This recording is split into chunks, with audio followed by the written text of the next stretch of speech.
Geno mara Ramogi nitie kare kendo rwakni machiegni mar yudo weche manyien mag Migago di chieng' mar tich ariyo dwe ndalo 7 dwe mar adek 2023 wan gi mathoth moiko ni motenore kod weche matucho e gwenge mopogore opogore mago matimore machiegni kodi kod maboyo kodi. Ramogi magi oting'o wach mar ng'ado bura kotenore kod bura manochwal ma kwedo loch mar Gladys Wanga kaka gavana mar kaunti ma Homa Bay. Manen jatend migawo mar arita Fred Matiang'i bende kawuono ni odhi ochopo e nyim obila mag okwach kich e lok tich margi mar DCI buri Nairobi kod mamoko mathoth bende Ramogi ber kodwa chakruok nyaka giko mokwongo wayud thuond weche. Manen jatend migawo mar arita Fred Matiang'i kawuono chopo e lok tich mar okwach kich mondo duok penjo e wi monj mane olieki ni obila ne otimo e dalane ma Karen. Kiwuotho oko sani yudo ka ji oling te, ji dwa rito duoko mondo giwinj ni duoko chalo nade. To chunygi kendo kineno gimor nikech giparo ni duoko dhi bet maber. Wenge duto ni e doho kirito ng'ado bura mar kwedo loch mar Gladys Wanga kaka gavana mar kaunti ma Homa Bay. Migawo mar somo duoko e telo Romanus Odhiambo kaka vice chancellor mar mbalariany ma Meru ndalo matin tok riembe.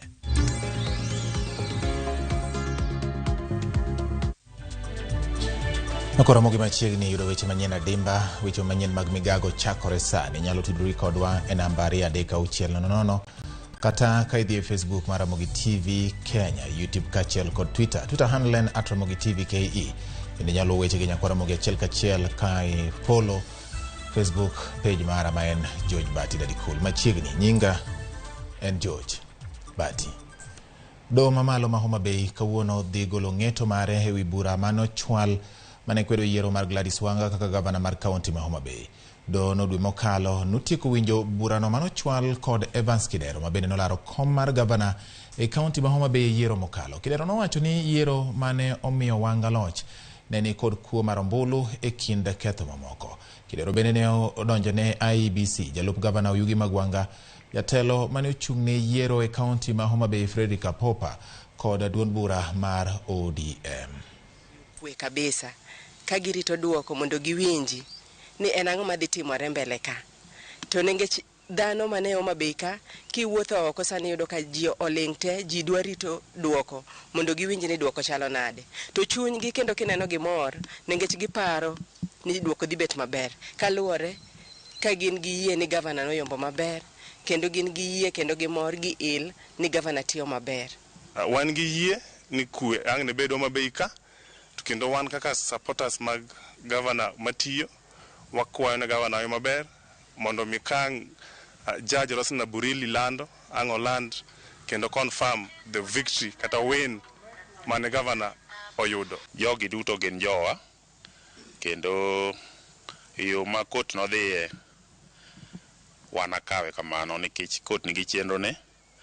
Ka nitie ng'ama biro neno ni ok kot odhi maber, tie step moko monego chako kawo mbele. To waduto wabedo gi kwe kendo akwayo ni mondo jochung' duto manyocha nigi kes mano Honorable Kidero to gi Governor Gladys Wanga ni mondo apil ne wafuasigi mondo wabedo gi kwe wakauru kaka kot biro ng'ado. Ramogi koro dani mondo wang'iyane motenore kod weche mabende osebedo ka iluwo gobila inyako tenore kod weche matudo kata tipo moko mag midhiero makoro luwo mane en jatend migawo mar arita mapacho kaendi Fred Matiang'i kaluwore gi wach manoliekore ni obila moko nomonjo dala ne otieno mar tarik 8 dwe mar 2 2023 ni. Gie sani wadani mondo mi watudre gi jafwambo mar Walter Nyambaga ma bende nomondo e log tich mar obila mag okwach kich kata DCI kama manen jatend migawo Matiang'i ne ochopo kawuono mondo mi odhi ondik dhoge kaluwore kod gino ma obila osebedo ka temo nono adieri motenore kod wach ni obila moko ne omonjo dala Matiang'i e odhiambo ma tarik 8 dwe mar 2 higa niendi. Nyambaga nitiere kanyo kendo ma odwano lero ne mathoth ahinya kotenore kod jok mane oteno Matiang'i nyaka gie sani gin ang'o gini ma osewacho kata ang'o gini ma yangore kotenore gi monjno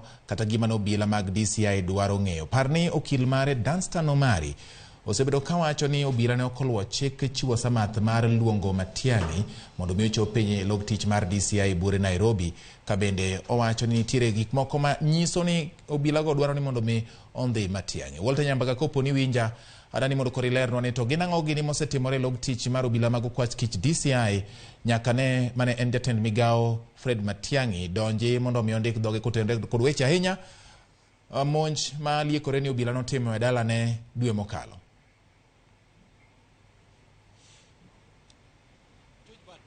Seche ma hawa ng'wen nyaka ne mane en jatend Migago mar arita kwe Dr. Fred Matiang'i chope log tich mar okwach kich kaendi moyudre apaya ma Kiambu.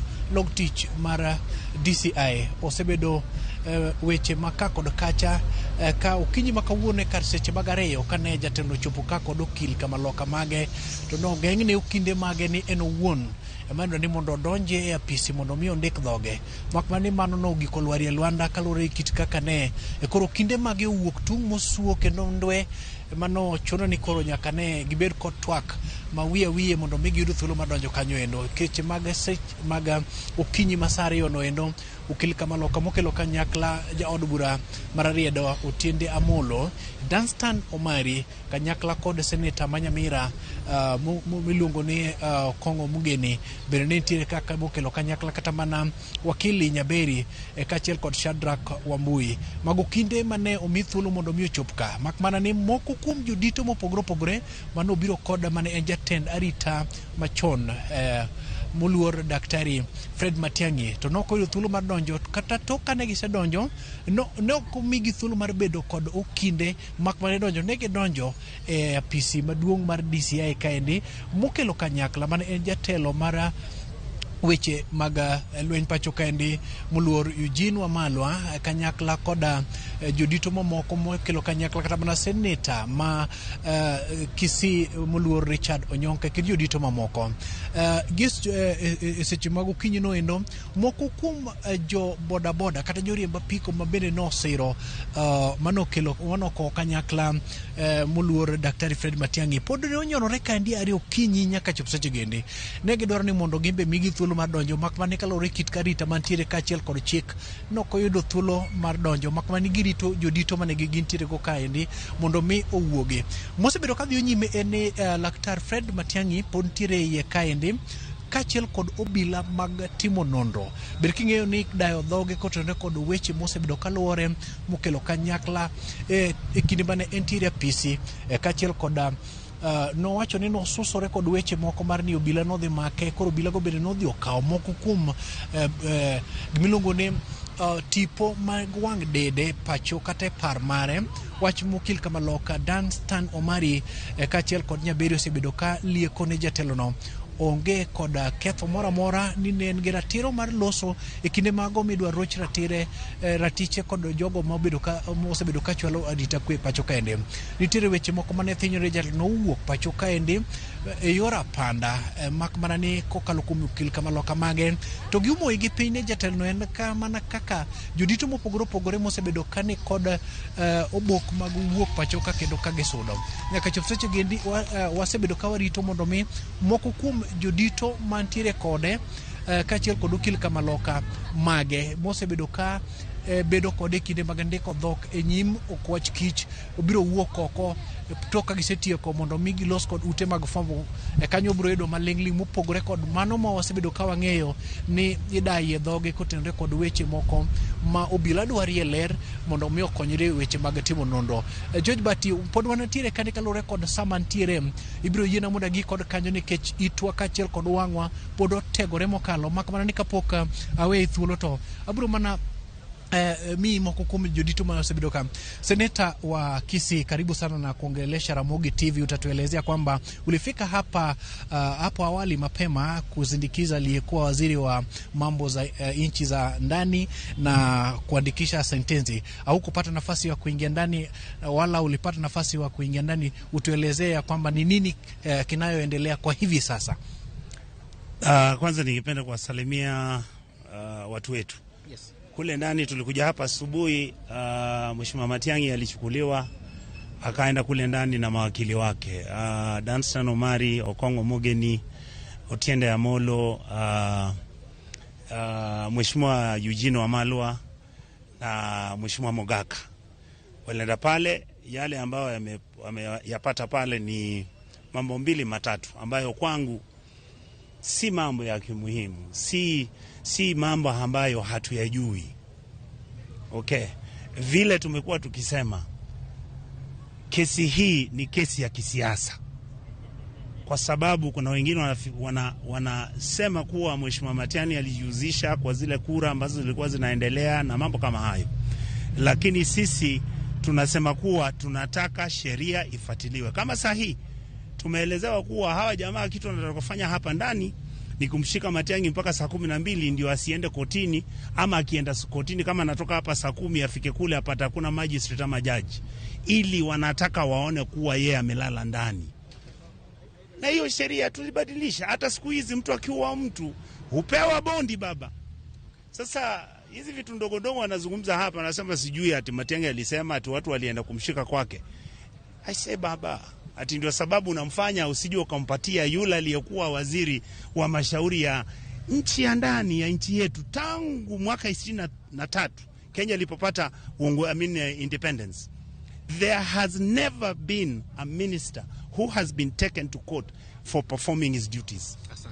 Because if somebody is trying to say now they want to penalize Matiang'i and they want to attack Matiang'i was serving under Uhuru Muigai Kenyatta na William Ruto.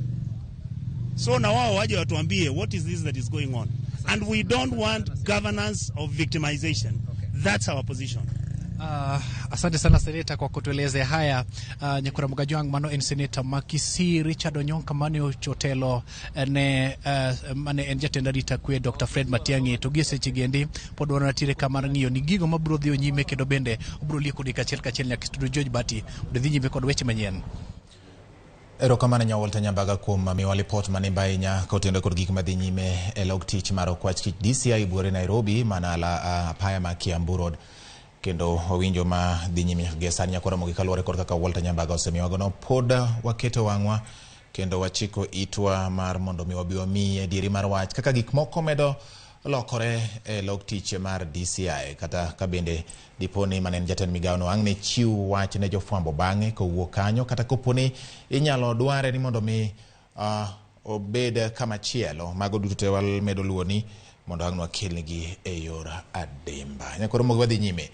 Migawo mar somo kokalo kuom jatend migawo mar somo e pacho ka Ezekiel Machogu ogolo chik mondo mi duokie tich jalup chancellor mar mbalariany ma Meru ngire Romanus Odhiambo.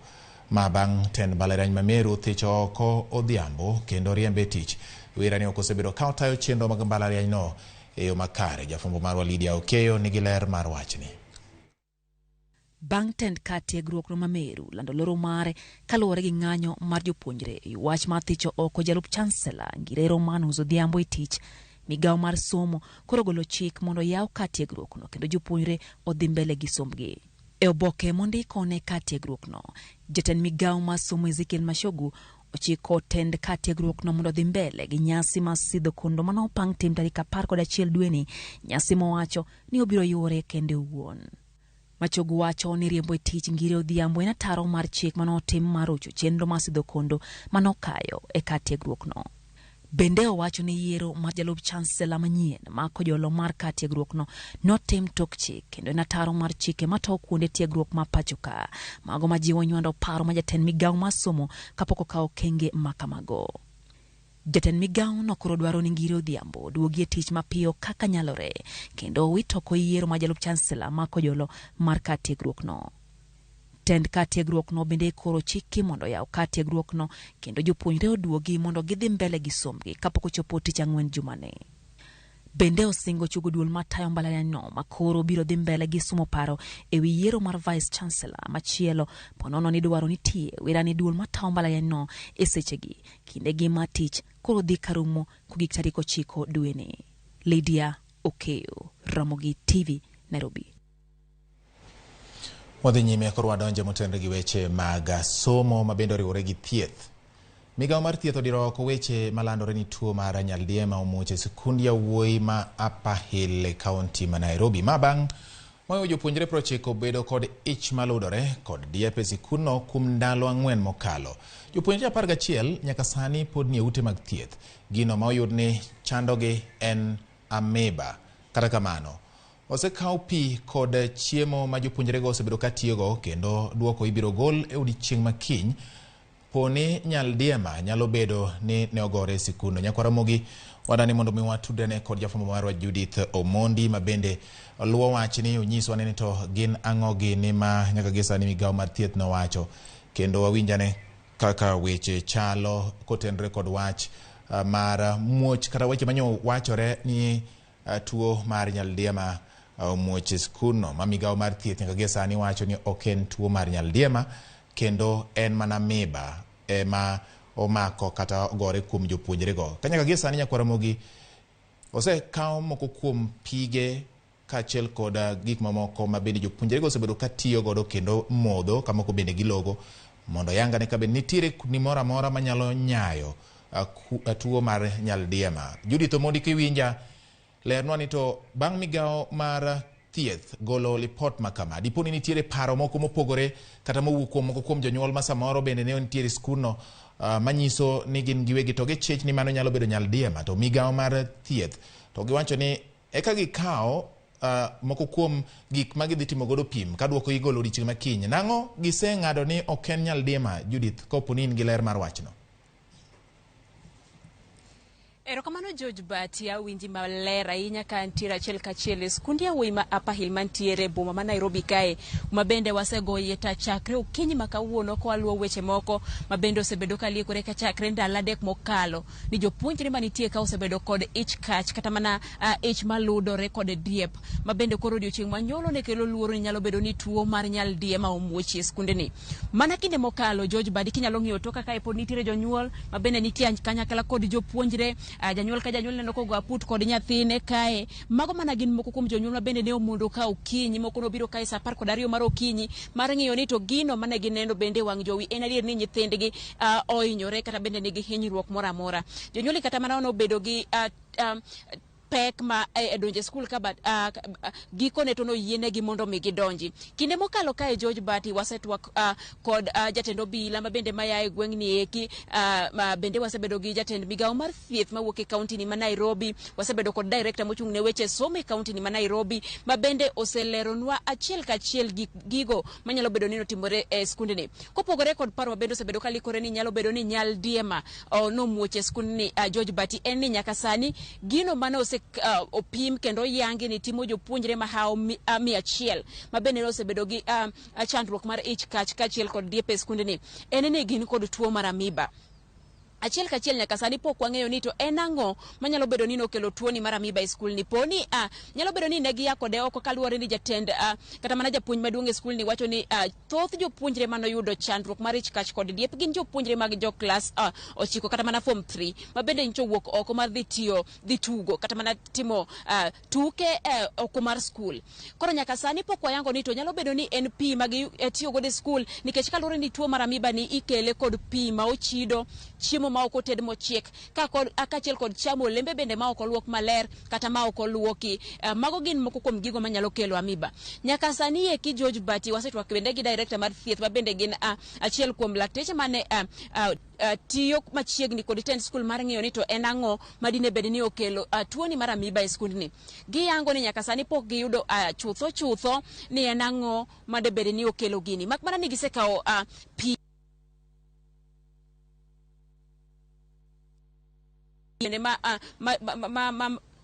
ma loso chiemo gi ne jopuonjre gi. Gin bende nosekaw gi mar bende nono gini to nyalo bedo ni pi mitiyo godo e skul ne manyalo bedo ni okelo ameba koso en ang'o.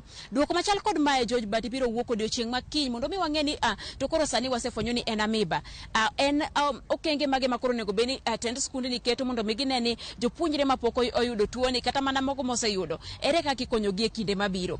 Bende George Bati odiochieng' makiny migawo mar thieth ne okawo gik moko kae ma bende gidhi tiyo godo te neno ni to bende nyalo bedo ni kopogore kod tuo mar ameba ma bende ema hao jopuonjre 100 gi noso pim, bende nyalo bedo ni nitiere nyalo ni tuo mar nyaldiema nitiere. Par bende George Bati ni kinde mokalo kae chakre dwe mar 10 higa mokalo tuo mar nyaldiema osebedo ahinya to e counties moluoro Kiambu, moluoro Nairobi, tuo mar nyaldiema osebedo kalandore mokalo kendo chakre mar 10 higa mokalo nyaka sani report mar Migago mar thieth yango ni maromo ji 5,000 oseyudo tuo mar nyaldiema e pacho kae. Kinde moko chien kande be osebed kichiwo chanjo mar nyaldiema mondo mi oduok piny kata mana okwe kwiri mar nyaldiema. Miyo nyaka sani pod Migago mar thieth mane olimo skul ni wacho ni ok gi ng'ado oko kata mana gi dhongere wacho ni ok gi rule out ni kolera onge, mak mana ni kod chopo odiochieng' makiny to gigo magisepimo gibro yango ni chutho kik giwach ni nikech koro giseyudo tuo mar amiba gi ng'ado oko ni koro kolera onge. Koro odiochieng' makiny gibro poni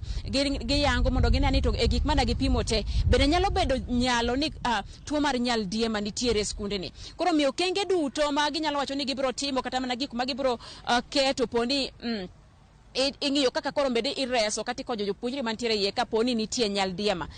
Lakini nyaka sani kar ma ochung'e kar tiendwa en ni jopuonjre duto te ma osepim onge nyaldiema nitiere kod amiba. Jopuonjre 11 George Bati pod nitiere ute thieth mago gin jopuonjre manotere ute thieth gi chieng' Jumapil. Nyaka sani pod ok ogolgi, noter 29 osewuok nitiere skul kae kiyudo thieth kan nitiere kuonde nindo mag-gi, lakini 11 to pod ni e skul, pod ni osiptende 2 boma ma Nairobi kae mano en Savannah kod South B kuma bende giyude thieth mopogore opogore. Jonyuol gi ne nitie ka okinyi ma kawuono, jonyuol osebedo kod ng'ur gimomiyo tend skul ne oko ogocho ne gi chon mondo mi ging'e kata ka nyithindgi dwaro ni mondo kawgi odhi othiedhgi gi dala, lakini mago gin gik ma bende jatend skund ni oseloso kendo nyaka sani janyuol ka janyuol oseyiene mar neno nyathine mondo mi oneni nyathine nitiere nade to bende ka nitie dwaro mondo mi okaw nyathine odhi othiedh pacho. Mage matimore e skul ni ma hapa il Bati. Erokamano Nyalidio.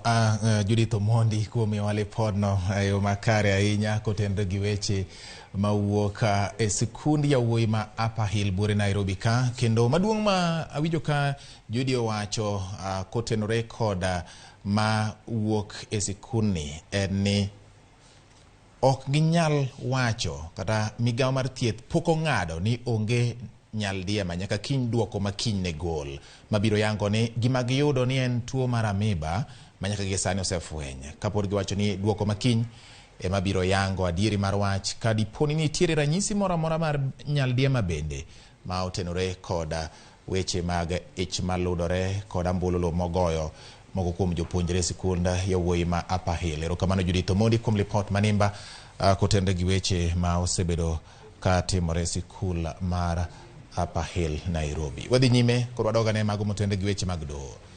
Jariembo mar nyamburko mar piem mar Safari Rally Maxine Wahome ibiro donjne kod ketho mar nek mar osiepne mawuoyi kendo jariembo wadgi Asad Khan ma onyedhore kawuono e sama iwinjo buche ka doho wacho ni Maxine Wahome kine chung'e nyim doho mondo mi oduok penjo koluwore kod tho mar Asad Khan kaka imiyo waler kod Simfros Okinda.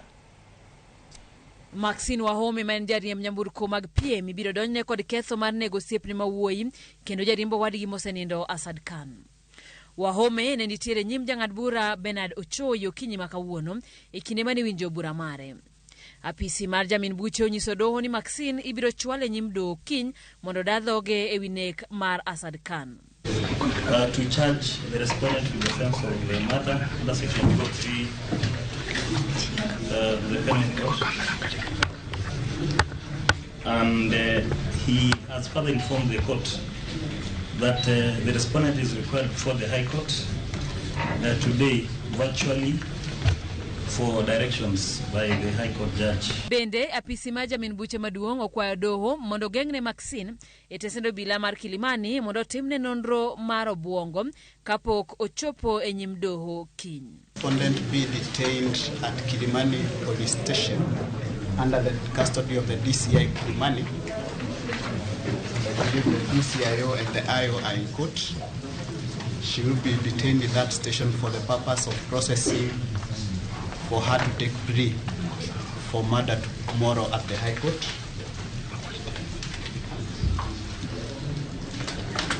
The other application I have to make you honor is for the respondent hearing to undergo a mental assessment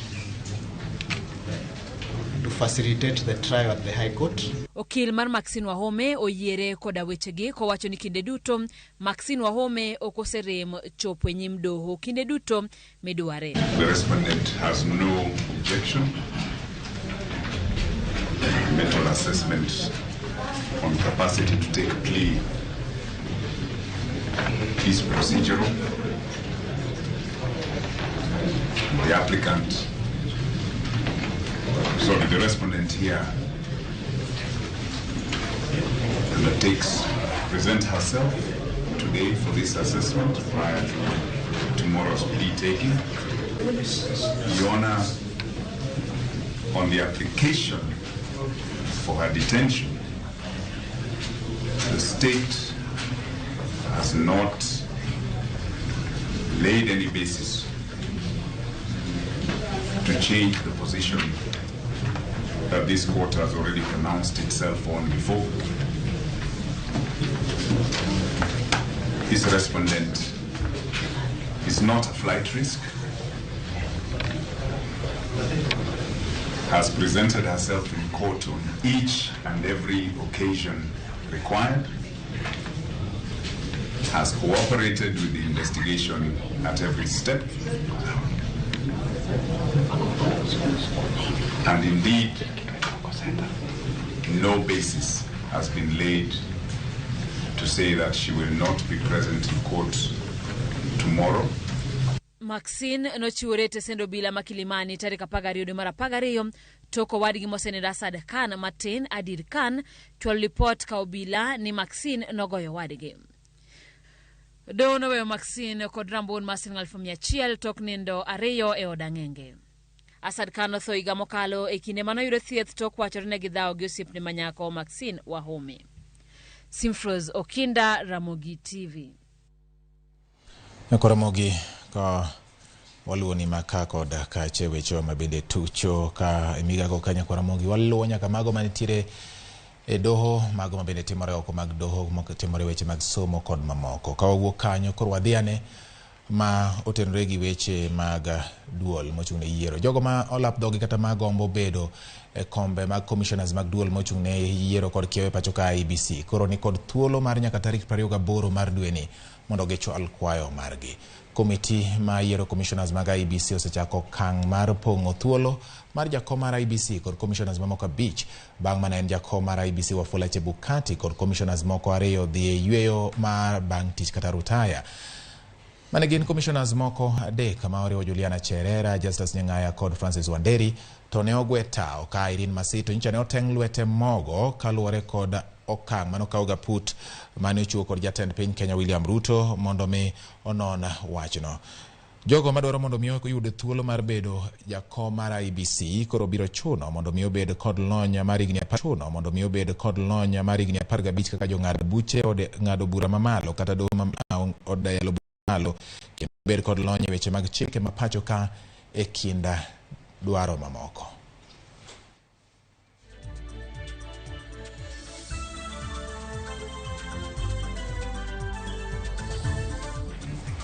Erokamano nyakwa Ramogi kuom kete Ramogi TV weche manyien mag Migago dichieng' ma kawuono dani mondo wadhi e yweyo moro matin to ka wadugo pod wan gi mathoth kotenre gi weche manyien odiechieng' ma kawuono miyo kik idhi mabor mende mana kete ka nikech singo marwa obiro miyi duto matimore mondo ibed gi ng'eyo. Kik idhi mabor nyakwa Ramogi.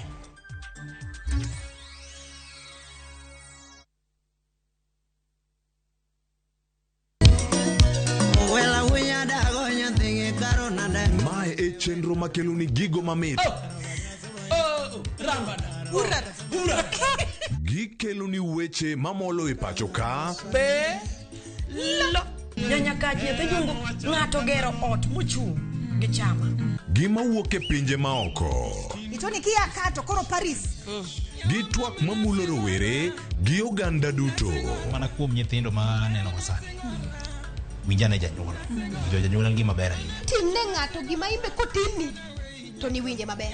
Yud danje maliet. Inyalo kwayo thum kidwaro ma kaka Talanta bro goni studio kaendi. Mane mbak ndalo chakre wuok tich nyaka tich abich saa 8 odiechieng'. Ibonuo chakre saa 7 otieno mane Ramogi TV.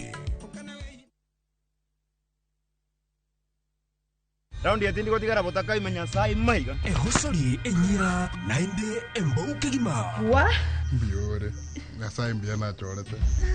Akinombo boli mbai wana ina boli ga. Kuzimba ta gati ya tichi. Kero masachi hoteli yeye. Nera rochi. Ombogo tabu atire baga. Ngitate mutagochi. Otaite somoni yaku. Asenge nchisa taki tibosoku. Kulende kende tige komutanga kulenda enibo amune amate yaye. Ayo monta kuire kiaraiga. Engo kunere. Tengera ege ticha. Egosori enyekigima. Yaruliriko aseviu sasa bono. Weche manyien muoch pile ka pile. Kumora mora kendo samora mora. Anyalo rito mondo anene kata asome. Kata anyalo bedo e kind joma kele. Gi simba mar smartphone, Citizen Digital en reporter mar jopiny. Seche mantie wach motuch maparo ni nyalo moro oganda. Amako tipo kendo akete mbui kaeto arito. Oken kayiem. Ka oyier report mara, abiro yudo Sh1,000. Kendo sigana mandiko, ibiro ketie kidieny mar Wananchi Reporting e Citizen Digital App. Kik ibed mana janeno mar wach matuch. Bede kind joma kuongo lande. Download the Citizen Digital App mondo iketi sigana mindiko e Wananchi Reporting kawuono. Citizen Digital App. En namba achiel e keyo weche manyien.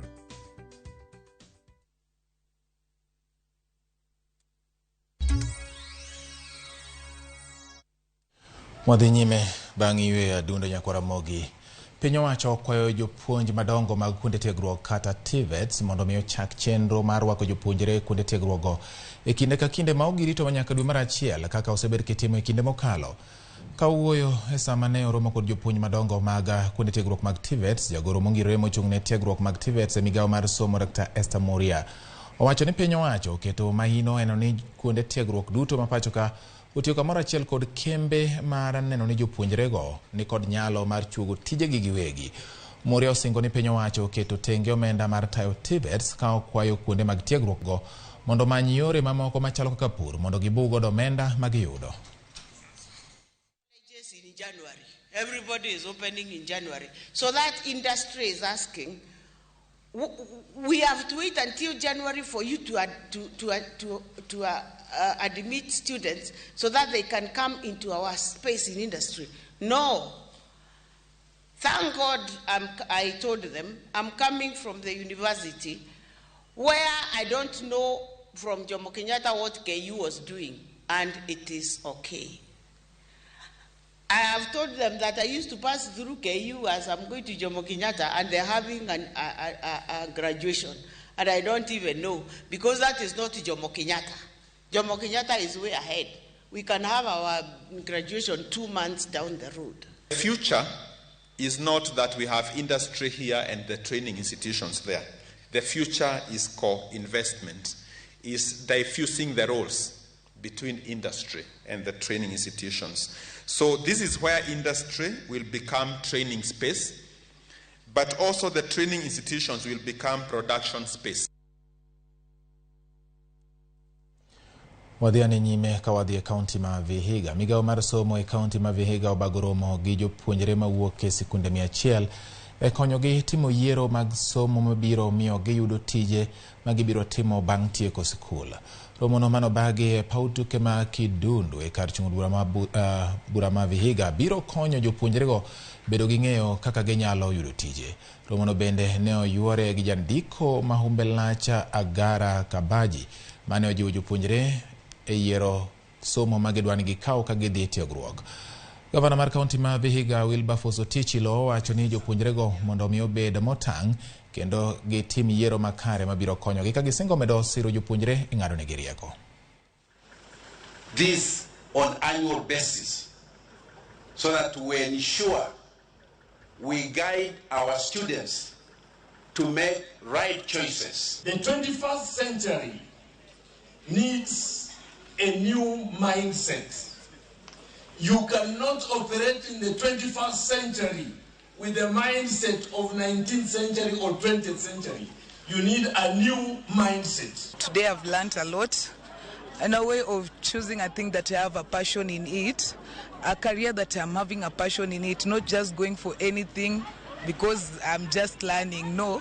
But I've learned that I have to focus. I have to choose something that I have passion in it.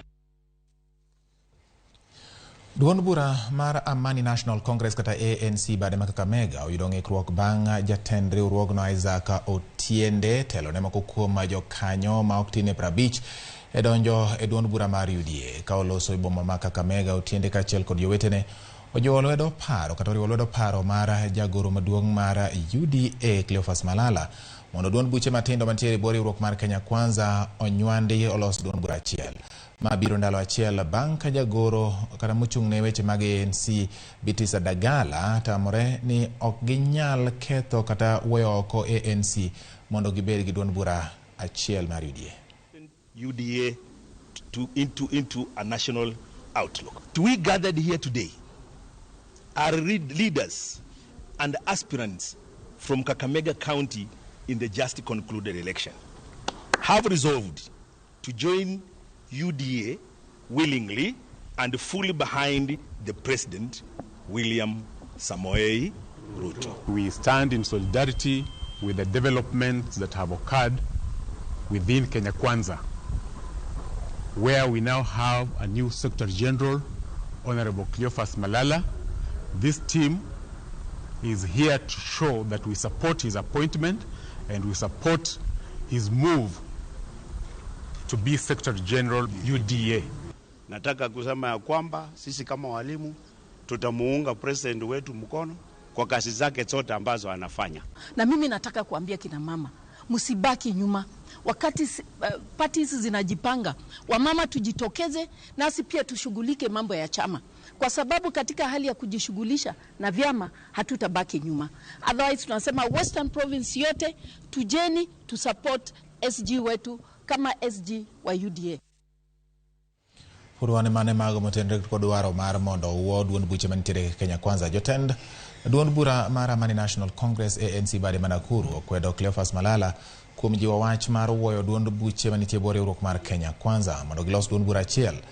Jokanyo mag ANC go ok dwaro kang' ma tend UDA okawo mondo mi onywanda duond buche duto e duond bura mar achiel mar UDA ma ne otelo kata manie telo sani. Gisingo ni gibiro donjo e UDA kata ok gibiro donjo UDA kata isundogi. Ka giloso boma Nakuru, josiasa go bende oseyo tend William Ruto kuom keto maino e rido teko mar UDA ne yiero mabiro moloyo chiko wengegi kuom gik ma chando jopiny gi sani. This is a party that is built on principles and it's been in existence even before UDA, and therefore if any party has to fall, then it has to be UDA folding to join ANC and not vice versa. And therefore we want just to say that as ANC party, we are strong and efficient to go. We are ready to make this country move forward because we promised Kenyans as a government that we will revive our economy. What Kenya Kwanza government should be looking at, and more especially the UDA party should be looking at, is to ensure that they are promoting legislative agendas in the National Assembly, in the Senate, to revive the economy of this country, not looking into issues of faulting parties or not faulting party. Saizi sio wakati ya kuanza kukimbizana na machama na kusema coalition ikuwe moja. Saizi tunataka tuangalie watu wetu wanakufa njaa, watu wetu wako na shida, watu wanahangaika sana. Tulikuwa tunataka tunamuomba ya kwamba tuanze kushughulika mambo kwanza ya kuangalia wananchi wa Kenya. Kapurwane mago motendre kod weche mag duond buche siasa manitiere Kenya Kwanza. Senator Mabungoma Wafula Wakoli okwedo weche mag jagoro mar duond bura mar UDA Cleophas Malala mawacho ni owinjo bed ni wuoyo duond buche mag Ford Kenya kod ANC mondo mi giriwre kod duond bura mar UDA koloso kod jofwambo e kaunti ma Bungoma. Wakoli wacho ni onge kaka duond bura mar Ford Kenya ibiro wuo to onge chik moro amora ma keto malong'o ni gibiro wuore kata ibiro wuogi kendo giriwre kod duond bura mar UDA kotende gi winjruok mane gitimo motelo ne yiero mokalo. Hii ni kusema kwamba hatuwezi kurusha, kutupa ama kuharibu urithi wetu kwa sababu ya matumbo yetu. Tumependa kuhakikishia Wakenya kwamba chama cha Ford Kenya kilikuwepo, kipo na kitaendelea kuwepo. Chama cha Ford Kenya ni miongoni mwa waasisi wa muungano wa Kenya Kwanza, na mkataba wa Kenya Kwanza hakuna popote ambako tuliandika na kuandikisha kwamba tutavunja chama cha Ford Kenya. Mkataba wetu ni wazi kwamba tunataka kuinua walio chini kuwaweka juu, kuhakikisha kwamba haki inamfika mtu yeyote popote alipo nchini Kenya. Hivi ni kusema kwamba sisi kama chama cha Ford Kenya tuna nyenzo hadi vitongojini mwa nchi ya Kenya, na haitawezekana hata siku moja kuamka asubuhi na kubwata kwenye vyombo vya habari na kusema tunavunja Ford Kenya. Hiyo ni ndoto kama ndoto ya bunwasi, na kuambia Wakenya kwamba tutatetea chama chetu kuthibitisha kwamba demokrasia, usawa, haki na ukweli unaendelea kuwepo. Governor mar County Mama Kweni Mutula Kilonzo Jr. osiemo apisas mag sirikand county no kuom nindo e tich. Kilonzo wacho ni apisas mag county no ni nyalo riembe tich kata bed ni osendikgi e yo maongirore ka opo ni ok gichopo ageta margi mar tich. Governor Mama Kweni no bende oloso e kinde mane jagoro mar county Dr. Justina Chambi chamo muma ayanga ka achiel kod apisas mamoko mag migepe auchiel mane pok opuodhi e apisi margi. It's a mentality, a public service, that if you're permanent and pensionable, you are like a tree. You are not going anywhere. So you work the way you want. Not under the governorship of Mutula Kilonzo Jr. There's nothing permanent about it. Because I am on contract for 5 years. And in the next 5 years, I must go out to the public and explain why I should get another 5 years. So why should you tell me you're permanent and pensionable and you can't work? It is not about Mundwa govern. It is about integrity, is about capability, and if you can. I want to confirm that, Your Excellency, you have the best team around. Jodak maimbo kar chung'od bura ma Bondo e kaunti ma Siaya chuno mondo mi wuoth mabor ka gimanyo pi magitiyo godo e ngimagi ma kinde ka kinde pile ka pile, kata bed ni gidak machiegni kod aora Mayala, nam Lolwe kaachiel kod gweng' aorano Masare. Chenro mar pur dhi kidam alworano ka giywak ni gionge kod pi moromo ma ginyalo kuo e puothegi, bende gikwayo mondo chwalnegi pi Masare mondo chop machiegni kodgi. Gimedo ni gisetemo wuoyo kod tend kaunti ma Siaya ka gikwayo kony, to onge gima osetimore ka koro gikwayo piny owacho mamalo mondo mi oresgi e wachno.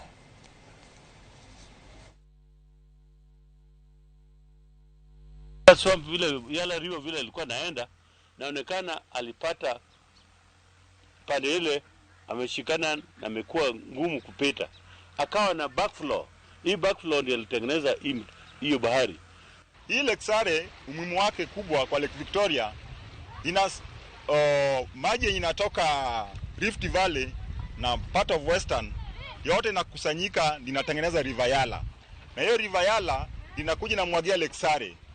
Lake Sare naye inamwagia Victoria.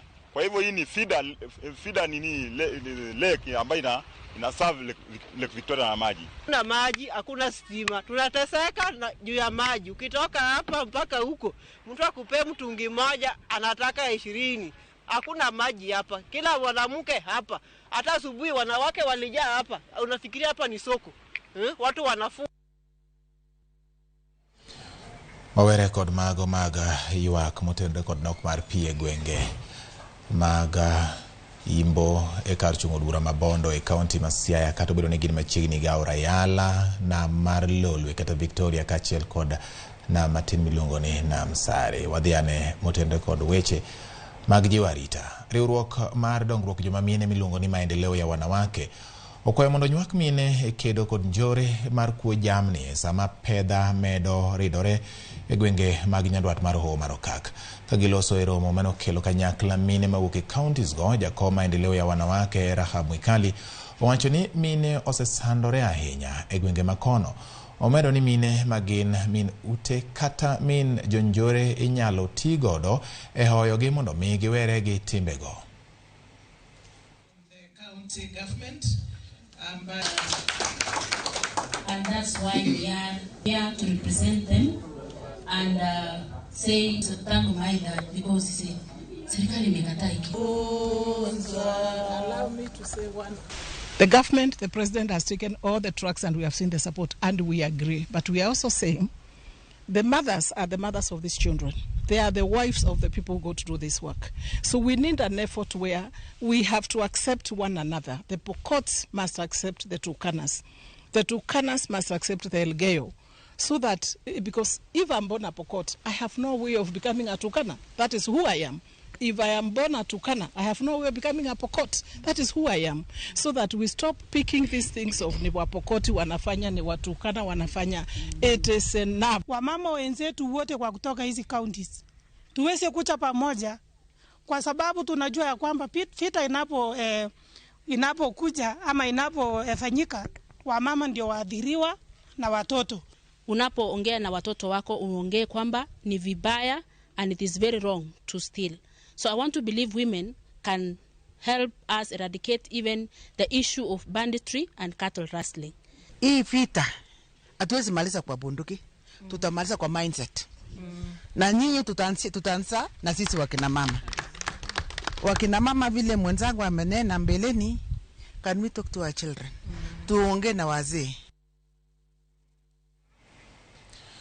Jatend Migago mochung' ne weche mag tudruok pinje Afrika ma ugwe kaachiel kod gwenge mongoro asal Rebecca Miano kaachiel kod jatend Migago mar weche mag somo Ezekiel Machogu otimo limbe gwenge mag kata counties ma oro kwako kamoting'o Wajir kaachiel kod Marsabit.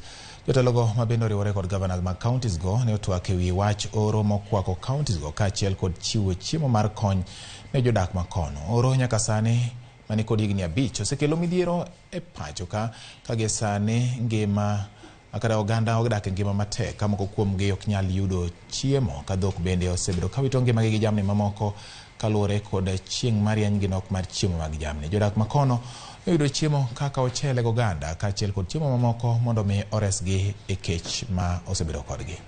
Wale wameadhirika wamesaidika, na ndio leo tumeleta chakula. Tumeanzisha muradi wa kuleta chakula, pia maji itaendelea kuletwa na zile water bowsers ili kila mwananchi aweze kupata chakula na aweze kupata maji, na serikali imeamua kwamba hakuna maisha hata moja itapotea kwa sababu ya njaa. Rais ametoa bilioni 2.7 ambaye ni kushughulikia kuhakikisha ya kwamba iko chakula kwa mazuri. Nimeenda shule moja yenu hapa, nimepata iko chakula ya kutosha, hata iko magunia 100, ikiisha tena tutaleta ngine. Mheshimiwa Naomi, the situation is real bad and we need you to bear this in mind kindly. The amount of food that the national government has been giving us, and we appreciate, and we have a lot of partners also who are supporting us, but because the situation is getting out of hand, our kind appeal is that we enhance the ration that we are getting so that we cover more households so that our people will not suffer. Jotije kambi mar piny owacho manyayo teko sitima ka itiyo kod liet mawuok e bwolo miluongo ni GDC koro ywak ni midhiero mar nok mar omenda okoko kambino. Ginyiso luoro ni kambino chomo kama lwar ka oponi ok orese mapiyo. E bor riwruok margi mong'ere kaka Kenya Electrical Traders and Allied Workers Union kata KETAU, jotijego wacho ni GDC osebed ka leo kod chudo mag osara magi kendo gin kod gope machiegni romo siling bilion 10.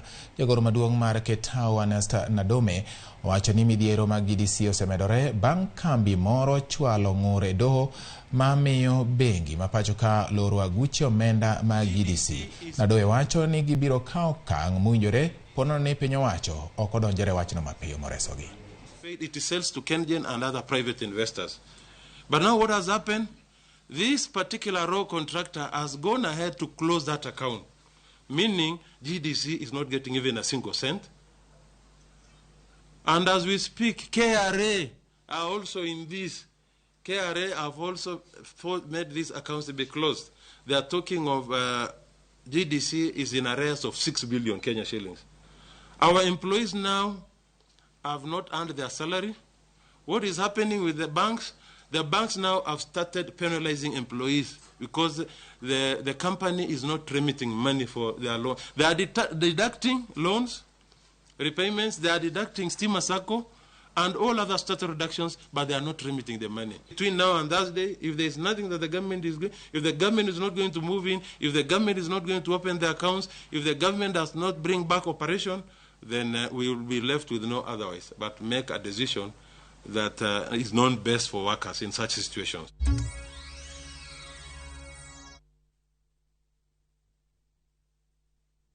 Fresh episodes now available on View Sasa. In Asali Chungu. Kagure will do anything to be in charge of her new home. Your wish is my command. There is so much entertainment on View Sasa.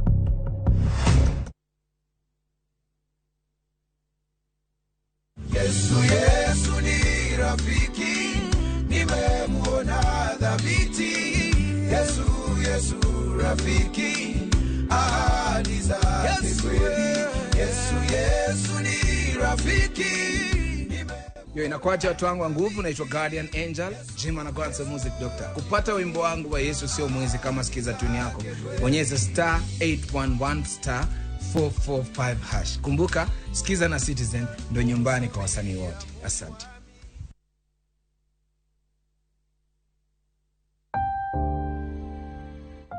Onego wachung kachiel gi jowetewa e kinde kuyo. Kilalo ng'ato miero, to diher mar lando tho kod liel mare. Ramogi TV biro chung kodi e miyo jalno miero kopo maber. Inyalo gocho e namba 011 09 22 773 kata 0 ang'wen nono adek aboro ariyo nono. Be inyalo oro ote e email obituaries@royalmedia.co.ke.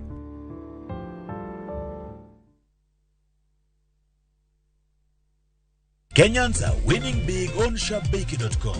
Bet on these games now and enjoy highly boosted odds. Not for persons under the age of 18. Betting can be addictive. Play responsibly. Shabiki.com is authorized and regulated by the BCLB. License number 416. Shabiki.com.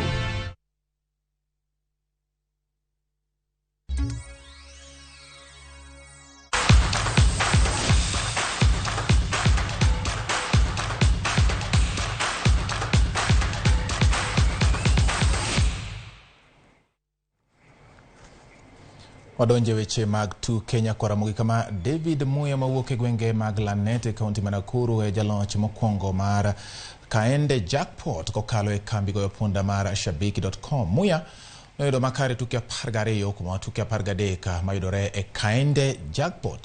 Seche manoyudo mich mare mar siling 1,500, Muya nonyiso mor mage kendo owacho ni ne ok en kod geno mar yudo menda mathoth machalo kod mano. Muya owacho ni obiro chulo ne nyithinde school fees ka achiel kod nitiere sikul moro mar sekondar mane junior akamoro nitiere skul mar sekondar mar junior. Gedo mar ode bende osechung kuom thuolo malach kendo wacho ni ma en gima koro dwani mondo odhi otim gomenda no moyudo. In bende nyakwara Mogi inyalo bedo jalocha kokalo e goyo punda e Shabiki.com ka ioro ote machuok mar KJP e namba 29063.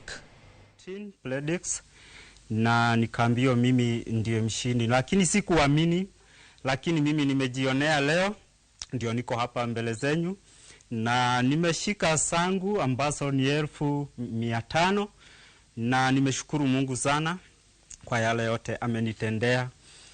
Tuna raha sana kumtawaza mshindi wetu wa kwanza wa kaende jackpot Bwana David Njoroge kutoka Nakuru. Na tulisema kwamba hii jackpot inaitwa kaende. Wiki iliyopita tulipozindua hii jackpot tulisema kwamba hata tusipopata mshindi wa mechi zote 13, yule atakayepata ya juu zaidi ndio tutakuwa tunampa hizi hela. So hii wiki pia bado tuko na kaende jackpot. Endelea kucheza, tuma neno KJP kwa 29063 kwa kutumia shilingi 50 tu, huenda tukakutawaza kama mshindi wiki ijayo. Wadhiane motenore kod weche mag tuke mabende wuok e pinje maoko. Bang' yudo loch margi mokwongo kuom thuolo malach mokalo, klab mar Chelsea biro rakore kod klab mar Borussia Dortmund e tielo mar ariyo e tuke mag Champions League, ka klab mar Benfica biro rwako klab Bruges e tuke kata tugo machielo. E alap mar Stamford Bridge, Chelsea nyaka bi yud loch